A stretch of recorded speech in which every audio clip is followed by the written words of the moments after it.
Hayajon avjida. Shiddatli o'yin. Jarima zarbasi. Gol! Hissiyotlarni jilovlab bo'lmayapti. Ansu Fati Barselonada paydo bo'lgan paytlarda deyarli barcha futbol muxlislari Messining izdoshi topildi deyishgan edi. Haqiqatdan ham o'sha paytlarda 16 yoshli Ansu Fati cho'kayotgan Barselonaning yorqin yulduzlaridan biri edi. Nereal tezlik, texnika va sovuqqonlik uni o'sha paytlarning eng talantli yosh futbolchilaridan biriga aylantiradi. Lekin hali bir mavsum to'liq o'ynamagan Fati ketma-ket jarohatlar olishni boshlaydi. Jarohatdan qaytgandan keyin ham eski formasiga qaytishning iloji yo'q edi. Qo'rquv, ehtiyotkorlik bilan o'yin va boshqa kichik jarohatlar uning rivojlanishini afsuski to'xtatib qo'ydi. Jamoada Lamine Yamal paydo bo'lgandan keyin Barselona Ansuni 2 marta ijaraga berib, afsonaviy 10-raqamni ham olib qo'ydi. Hozirda Fati Monaco safida o'ynamoqda va katta ehtimol u endi Barselona safida asosiy yulduzga aylana olmaydi. Ansu Fati karyerasini jarohat sindirgan birinchi futbolchi emas va bugungi videoda top 10 karyerasini jarohatlar barbod qilgan futbolchilar haqida gaplashamiz. Videoni oxirigacha ko'ring, siz kutmagan va sizni shokka soladigan futbolchilar mavjud. Kaka ismini eshitgan ko'pchilik 2007-yil va Milan libosini esga oladi. Aynan o'sha yilda Ricardo Kaka Milan safida oltin to'pni qo'liga kiritib, Messi va Ronaldo erasiga start beradi. Tezlik, texnika va o'z intellekti sabab u o'sha davrning to'xtatib bo'lmas futbolchilaridan biri edi. Lekin aynan 2009-yilda Real Madridga bo'lgan transferdan keyin hammasi o'zgaradi. Doimiy jarohatlar, operatsiyalar hamda uzoq tiklanishlar uning o'yiniga hamda reputatsiyasiga juda katta ta'sir qiladi. 2010-yilda Kaka tizzasidan operatsiya qilinib 8 oyga safdan chiqadi. Uning o'rniga olib kelingan Mesut Ozil esa shu qadar yaxshi o'ynaydiki, Kaka jarohatdan qaytgandan keyin ham asosiy tarkibga kira olmaydi. Tezlik va texnikasiz Kaka umuman boshqa edi. 2014-yilgi Jahon chempionatiga borish uchun ko'proq o'yin amaliyoti izlab, Kaka Milanga qaytadi va birinchi o'yindayoq jarohat olib mundialga bora olmaydi. Kaka afsuski 2007-yilda oltin to'p sohibi bo'lib, 7 yildan keyingi mundialni televizordan tomosha qilgan. Samuel Umtiti. Keyingi futbolchi o'z karyerasini jarohat emas, balki o'zi barbod qilgan. 2016-yilda Barsa Samuel Umtitini 25 million yevro evaziga Lyondan sotib oladi. Atigi 2 yildan keyin Umtiti Fransiya terma jamoasi va Barselonaning asosiy himoyachisi va transfer marketdagi narxi 70 million yevroga ko'tariladi. 2018-yilgi Jahon chempionatidan oldin Umtiti jarohat oladi va shifokorlar unga operatsiya qilinishini aytishadi. Aks holda uning tizzasi yomonlashib ketishini aytishadi. Lekin Samuel mundialni o'tkazib yubormaslik uchun jarrohlikdan bosh tortadi. 10-iyul 2018-yil yarim finalda Belgiyaga qarshi muhim gol urib, Umtiti Fransiyani finalga olib chiqadi va natijada jahon chempioni ham bo'ladi. Lekin afsuski o'sha paytdan boshlab Umtitining karyerasi pasayishni boshlagan. 2018-yildan 2023-yilgacha u bir mavsumda 18 tadan ko'p o'yin o'tkaza olmagan. Umtitini Barsa sabr bilan davolab, 600 kundan ortiq uning tiklanishiga sarflaydi. Lekin baribir Samuel eski versiyasiga qayta olmagan va ikkita omadsiz ijaradan keyin 31 yoshda u o'z futbolchilik karyerasiga yakun yasagan edi. Marco Reus. 7-o'rinda futbol tarixidagi eng baxtsiz o'yinchi Marco Reus. Marco Dortmund safida 12 yil davomida o'ynab, 170 dan ortiq gol urib, 100 ga yaqin assistlarni amalga oshiradi. U vaqtida Barsa, Real yoki City'ga ham o'tishi mumkin edi, lekin Borussiyaga sodiq qolib, Grand klublar taklifini rad etgan. 2014-yilgi Jahon chempionatida Reus 25 yoshda edi. Hatto o'sha paytdagi Germaniya murabbiyi Joachim Löw Reus bizning rejamizda asosiy futbolchilardan biri deb aytgan. Lekin chempionat boshlanishidan bir necha kun oldin Armanistonga qarshi keraksiz uchrashuvda Reus jarohat olib, mundialni o'tkazib yuboradi. Keyinchalik 2016-yildagi Yevroga ham jarohat sabab bora olmaydi. 2022-mundialni ham to'piq jarohat sabab o'tkazib yuboradi. 3 ta yirik turnir va 3 ta jarohat. Marco Reus umumiy hisobda jarohat sabab 1421 kunni o'tkazib yuboradi. Afsuski Germaniya chempioni bo'la olmagan holda Dortmundni 2024-yilda tark etadi. Eng qizig'i Marco Reus 2013 va 2024-yillarda Chempionlar Ligasi finalda ham yutqazgan. Lekin eng alamlisi baribir 2023-yilgi Bundesliga chempionatning so'nggi turida Dortmund Mainz bilan durang o'ynab, Bavariyani chempionlik poygasida oldinga o'tkazib yuboradi. Agar birinchi taymda Serugi Rassi ushbu penaltini golga aylantirganda, balkim Reusda ham hozir Bundesliga tituli bo'lar edi. Radamel Falcao.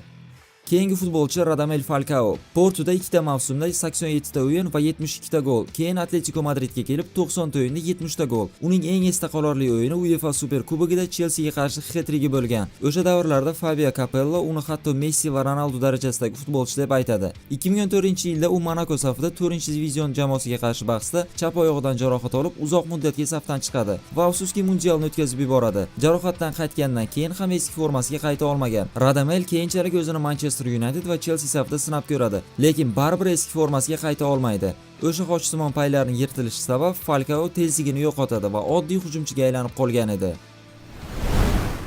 Michael Owen 1998-yilgi jahon chempionatida butun dunyoni lol qoldiradi. 18 yoshda bo'la turib Argentinaga qarshi super performansidan keyin uni ko'pchilik keyingi 10 yillikning eng yaxshi futbolchisi deb atashgan va bu bekorga emas edi. U zudlik bilan Liverpoolning eng yaxshi to'purariga aylanadi va 2001-yilda oltin to'pni ham qo'lga kiritgan. Liverpool bilan 297 ta uchrashuvda 158 ta gol, lekin 2003-yildan boshlab u jarohat olishni boshlaydi. Oldin chap oyoq boldir suyagidan jarohat olib, o'z tezligini yo'qotadi. Realga o'tgach esa 36 ta o'yinda 13 ta gol urib, umuman undan kutilgan natijani ko'rsata olmagan. Keyinchalik Manchester United, Newcastle, Stoke City har safar yangi jamoalar va yangi umidlar, afsuski yangi jarohatlar bilan yakunlangan. U jarohat olganiga qadar bir mavsumda o'rtacha 23 ta gol urib kelgan.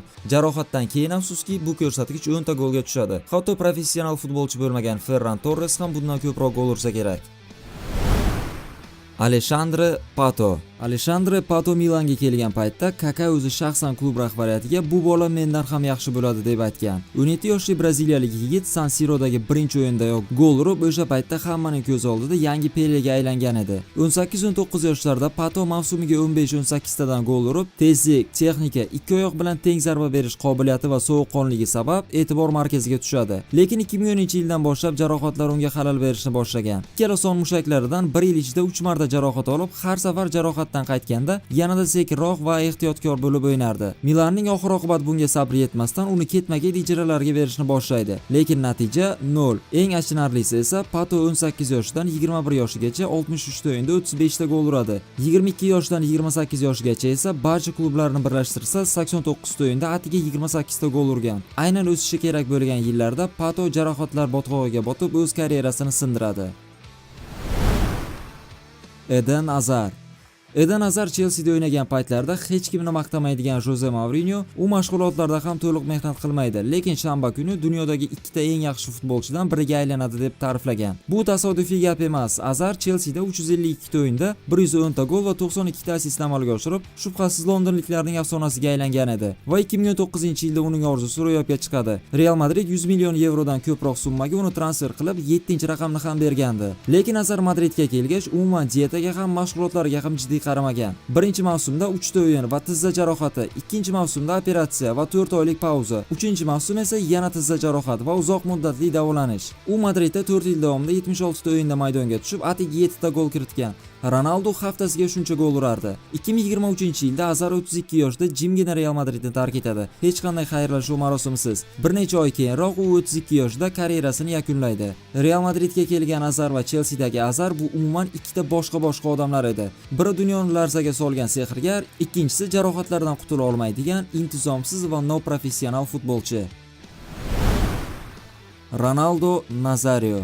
Ikkinchi o'rinda Ronaldo Nazario. 1997-yilda Barselona prezidenti Joan Laporta Ronaldo bu futbol tarixi yaratgan eng mukammal hujumchi. Bunday futbolchi 100 yilda bir marta tug'iladi deb uni ta'riflaydi va bu bekorga aytilmagan. 20 yoshida Ronaldo allaqachon 2 marta oltin to'p egasi bo'lgan. Bu rekord bugungi kungacha hech kim tomonidan takrorlanmagan. Barselonada 49 ta o'yinda 47 ta gol, Interda 99 ta o'yinda 49 ta gol, Real Madridda 177 ta o'yinda 104 ta gol, Braziliya terma jamoasida esa 98 ta o'yinda 62 ta gol. 2 karra jahon chempioni, ayniqsa 2002-yilda 8 ta gol urib, turnirning eng yaxshi to'purariga aylanadi. Qolaversa finalda Germaniyaga qarshi 2 ta gol kiritgan. 1997-yilda birinchi jiddiy tizza jarohatini oladi. Inter safidagi eng yaxshi davr to'xtab qolib, 18 oyga safdan chiqqan. 2000-yilda yana o'sha tizza, yana operatsiya. Bu safar shifokorlar ochiqchasiga aytishgan, uning futbolchi sifatida qaytishi 50-50. Lekin Ronaldo yana qaytadi. 2002-yilgi jahon chempionati finali oldidan esa Ronaldo hushini yo'qotib, 3 soatga shifoxonaga olib borilgan. Terma jamoa shifokorlari uni o'yinga tushirmaslikni aytishadi.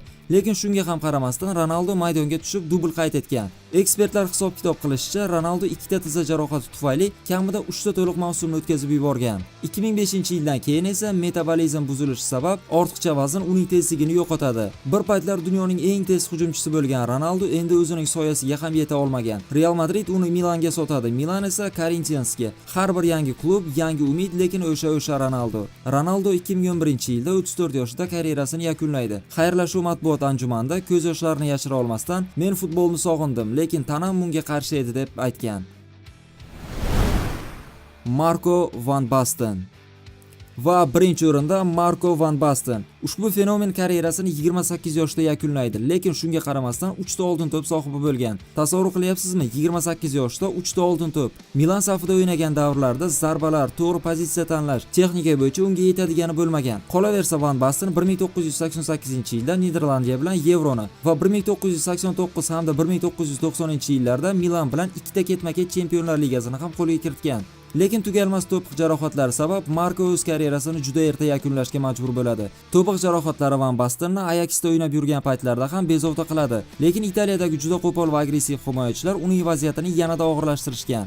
1992-yilda operatsiya qilingandan keyin Van Basten hatto mashg'ulotlarni ham og'riq sabab to'liq o'tkaza olmaydi va shu sabab karyerasini 28 yoshda yakunlagan. Uning statistikasiga e'tibor bering. 373 ta o'yin, 277 ta gol va 86 ta assist. 373 ta o'yinda 363 ta gol plus assist. Shubhasiz, agar Van Bastenni jarohatlar qiynamaganda, u kamida 5 ta yoki 6 ta oltin to'pni yutgan bo'lardi va balkim barcha davrlarning eng yaxshi straykeri ham bo'lishi mumkin edi. Do'stlar, shu bilan videoga yakun yasaymiz. Karyerasini jarohatlar sindirgan yana qanday futbolchilarni bilasiz? Izohlarda yozib qoldiring.